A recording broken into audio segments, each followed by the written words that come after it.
Hello everyone. Today's topic is renal failure.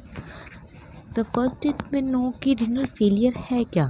तो renal failure का मतलब क्या है कि पहले बात तो किडनी, renal मतलब किडनी का फंक्शन क्या है कि ब्लड में जो भी वेस्ट सब्सटेंस है उसको फिल्टर करना और उसको एक्सक्रीट करना हमारी यूरिन के थ्रू, ये इसका फंक्शन होता है। अगर ये फंक्शन प्रॉपर ढंग से नहीं कर रही तो उसे अपनी रीनल फेलियर बोल रहे हैं। तो उसके अंदर हमें क्या है कि अगर रीनल फेलियर हो रहा है तो इसमें क्या क्या चीज़ दिखेंगी कि हमारे पहले तो जीएफआर कम हो जाएगी, यानी कि फेल हुआ कि ब्लड फिल्टर ही नहीं कर रहा, यूरिन ही नहीं आएगा तो जीएफआर कम हो, जो ग्लोमेरुलर फिल्ट्रेशन है वो कम हो जाएगी। कम होने की वजह से क्या होगा कि हमारे पास जो वेस्ट सब्सटेंस है वो हमारे ब्लड के अंदर बढ़ जाएंगे। जैसे अपनी बात करें यूरिया एंड नाइट्रोजन सब्सटेंस है, वही मेनली जो हमारे सबसे ज़्यादा टॉक्सिक होते हैं वो हमारे ब्लड के अंदर बढ़ते जाएंगे। ठीक है, तो इसमें इसकी डेफिनेशन क्या बनी, decline in the glomerular filtration rate and the rise in the urea and the non nitrogenous substance in the blood is called the renal failure. Okay, अब बात करते हैं इसके टाइप की। तो टाइप इसमें दो टाइप के होते हैं, एक तो अक्यूट और एक chronic. Acute renal failure with discuss about the acute renal failure. Acute का मतलब होता है कि सडन, अगर कोई भी चीज़ सडन हो रही है तो वो हमारे लिए अक्यूट है। ठीक है, तो इसके अंदर एक तो ये चीज़ है कि मैंने इसके अंदर अंडरलाइंस कर रखे हैं, यानी कि जो राउंड राउंड कर रखे हैं ना, there is a catching points, हमें उस पर फोकस करना है मेनली, ताकि हमें एग्ज़ाम में इसको लिख के आ सके। आप समझ लो पर याद, अब जब एग्ज़ाम के टाइम देखो तो इन्हीं चीज़ों को देखो ताकि आपको ज़्यादा टाइम ना लगे, आप इजीली क्या होगे उसको रिकॉग्नाइज कर सको। आपको एक बार आपको नज़र मारनी है, आपको चीज़ें याद आ जाए। ठीक है, तो now discuss the acute renal failure. Acute renal failure है देयर इज ए सडन, हमें पता है कि एक्यूट है मतलब सडन होगा, और सडन जो चीज़ हो रही है वो वापस से रिवर्स भी हो सकती है। एक्यूट है ना, सडन हो रही है तो रिवर्सिबल होगी। इसके अंदर क्या होता है कि सडनली हमें क्या होता है कि रीनल फंक्शन जो डिटोरिएशन हो जाता है हमारे रीनल फंक्शन के अंदर ही, ठीक है, वो ये बाद में रिवर्सिबल होता है।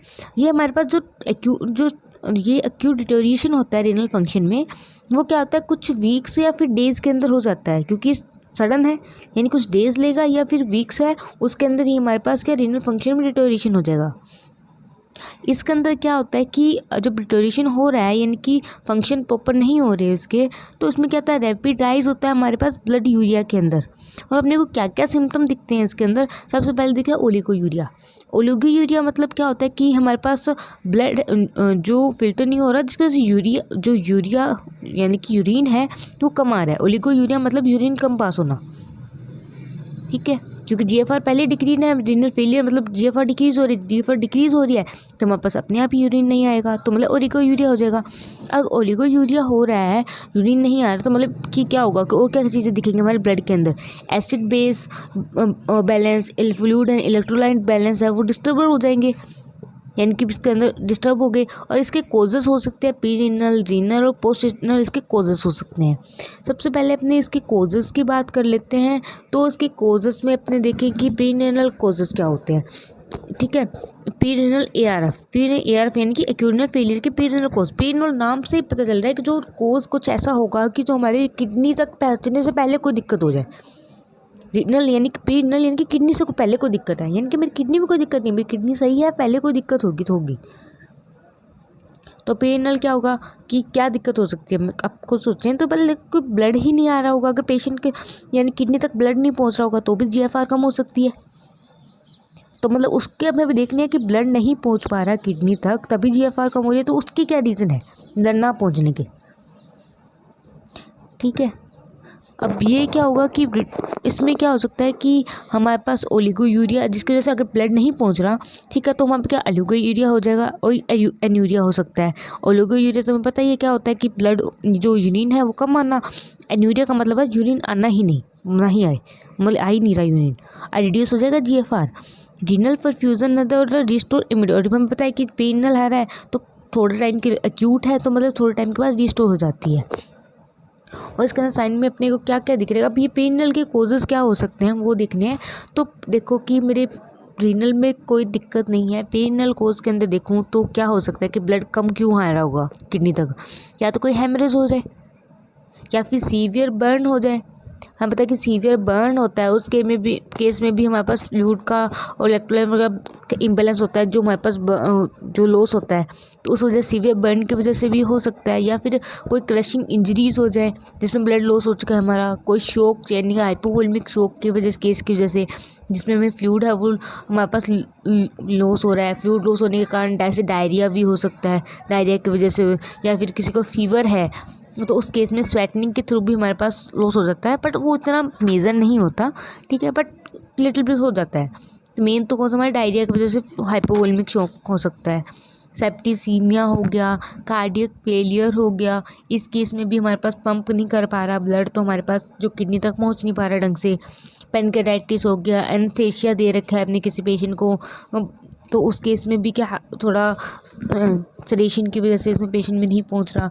इंटरनल या इंट्रिंसिक रीनल अब दूसरी बात करते हैं, हम एक डायग्नोस भी देखते हैं कि डायग्नोस कैसे करेंगे, कैसे पता लगेगा कि प्री रीनल है या रीनल कौन से कोज है। तो प्री रीनल कोज में क्या अपने पता लगाएंगे कि पेशेंट की हिस्ट्री से, कि भाई पेशेंट को पूछेंगे क्या आपको कोई पहले ऐसी कोई रीनल की डिजीज़ है, तो वो बोलेगा नहीं है, पेशेंट को कोई रीनल की प्रॉब्लम नहीं है, और ये ओलिगोयूरिया है, वो एनुरिया है प्रेजेंट है उसके अंदर, और ये उसमें साइन और सिम्टम आएंगे यूरेमिया के, यानी कि उसके अंदर पेशेंट में ब्लड के अंदर यूरिया प्रेजेंट होगी।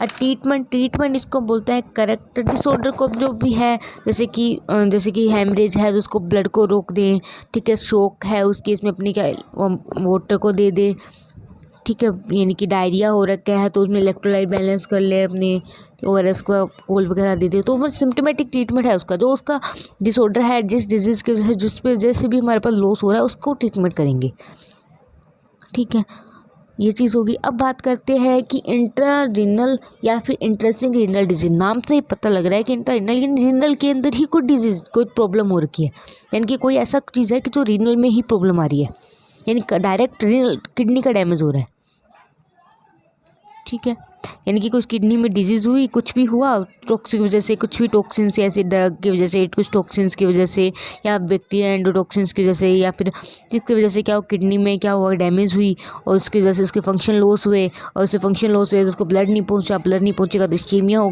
होगा तो किडनी की डेथ हो जाएगी, ठीक है। इसलिए इसको पे एक और नाम दे देता है, एक्यूट ट्यूबुलर नेक्रोसिस भी बोल देते हैं, ATN भी बोल देते हैं, ये याद रखना है आपको, ठीक है। तो इसके कारण क्या हो चुका है, मैं थोड़े ही आपको बता रही हूँ जो आपको याद रखना है।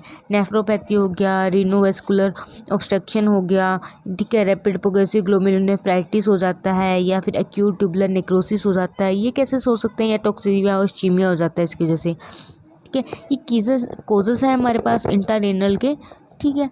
अब बात करते हैं कि हमारे पास पोस्ट रीनल में क्या होता है कि मतलब किडनी सही है, उससे पहले भी सही है, ब्लड वेसल्स वगैरह सब कुछ सही है, अब कहाँ दिक्कत आई है, जो बात क्या है, यूरिनरी ट्रैक्ट के अंदर दिक्कत आई है हमारे, उसके अंदर क्या हो रहा है, बिल्डअप हो रहा है हमारे, वेस्ट हो रहा है किडनी में उस वजह से, तो वो किस वजह से हो सकता है, बाद की तो पहली वाली तो कोई दिक्कत नहीं है, मतलब कैलकुलाई हो जाए, कैलकुलाई मतलब किडनी स्टोन को ही अपने कैलकुलाई बोलते हैं, किडनी स्टोन हो जाए, कैलकुलाई हो जाए, या फिर ट्यूमर या ब्लड क्लॉट बन जाए वहाँ पे यूरिनरी ट्रैक्ट के अंदर, तो वहीं पे रहेंगे वो हमारे पास, तो ये हमारे पास पोस्ट रीनल कोजेस, पोस्ट या ऑब्स्ट्रक्टिव कोजेस हो सकते हैं, ठीक है।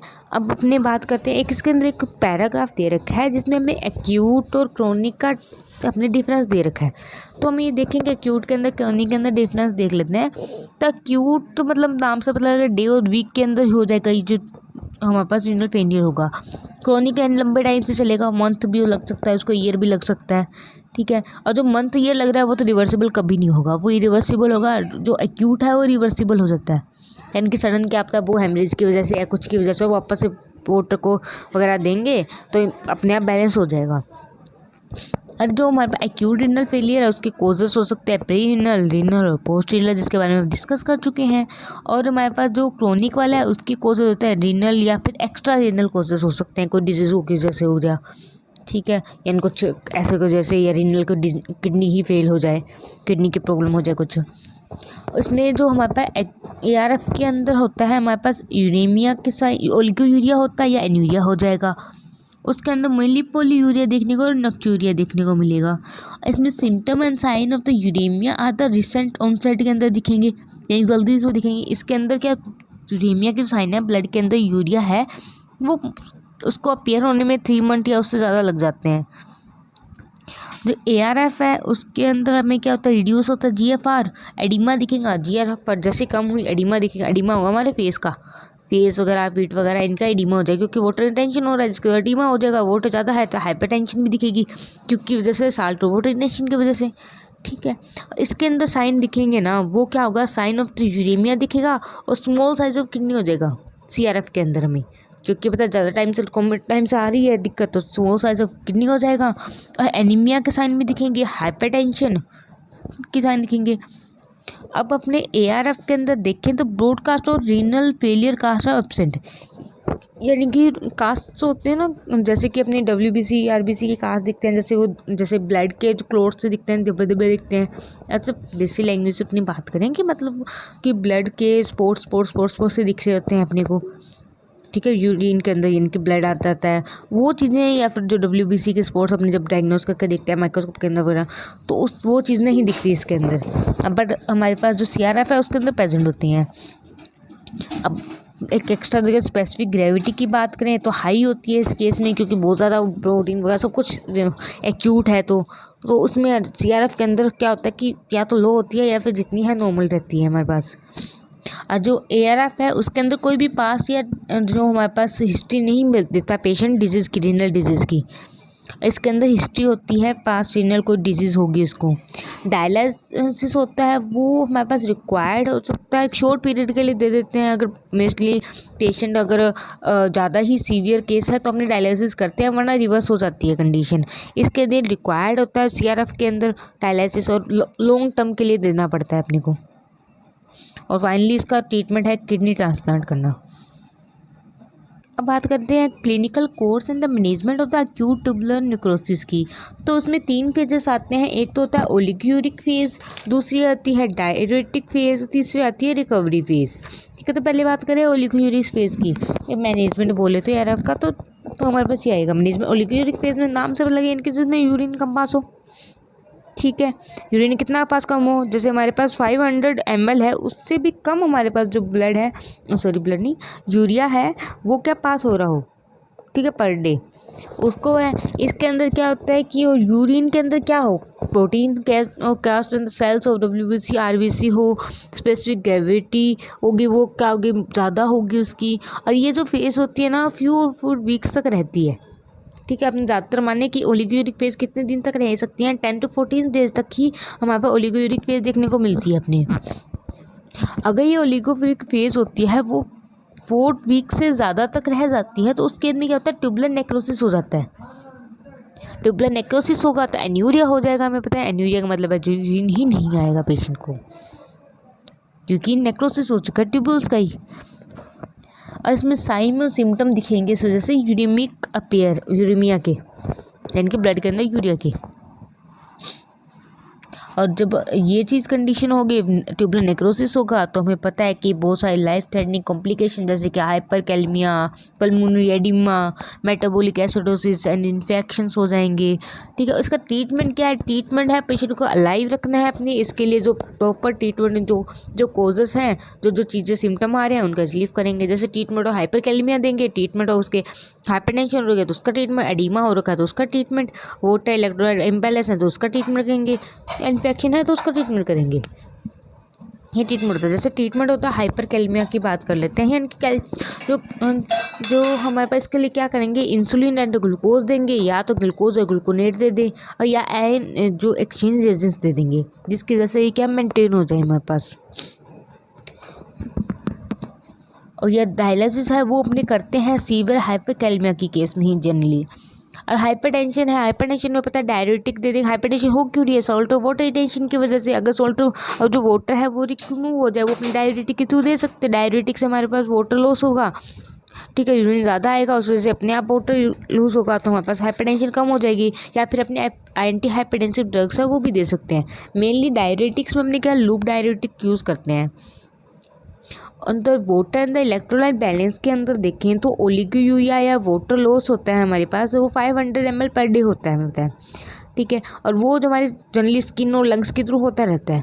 अगर ये लॉस ज़्यादा हो जाता है पेशेंट में, जैसे कि अपने पेशेंट है उसको फीवर हो रखा है, तो स्वेट के थ्रू डायरिया हो रखा है, तो उसमें ज़्यादा हो जाता है लॉस, तो उस केस में अपने को इलेक्ट्रोलाइट बैलेंस करना पड़ता है। इसके लिए अपने एक एस्टिमेट है कि एक 1 लीटर अपने क्या आता है, पेशेंट है वो फ्लूइड स्टार्ट करते हैं, ठीक है, सेंटर विनस प्रेशर को मेंटेन करते हुए 1 लीटर फ्लूइड को स्टार्ट करेंगे। वो कैसे करते हैं कि जैसे कि अपने बात करें कि जो एडिंग ये इतना अपने स्टार्ट कर रहे हैं क्वांटिटी, वो अपने कैसे कैलकुलेट कर सकते हैं कि जो वो हमारे पास एसेंशियल या ऑब्लिगेटरी वाटर लॉस होता है जो 500 है, उसको प्लस कर देते हैं जो हमारे पास लॉस हुआ है वाटर, उसके साथ प्लस करके अपने इसको निकाल सकते हैं कि इतना अपने को पेशेंट को और जो है लिक्विड है वो प्रोवाइड करना है।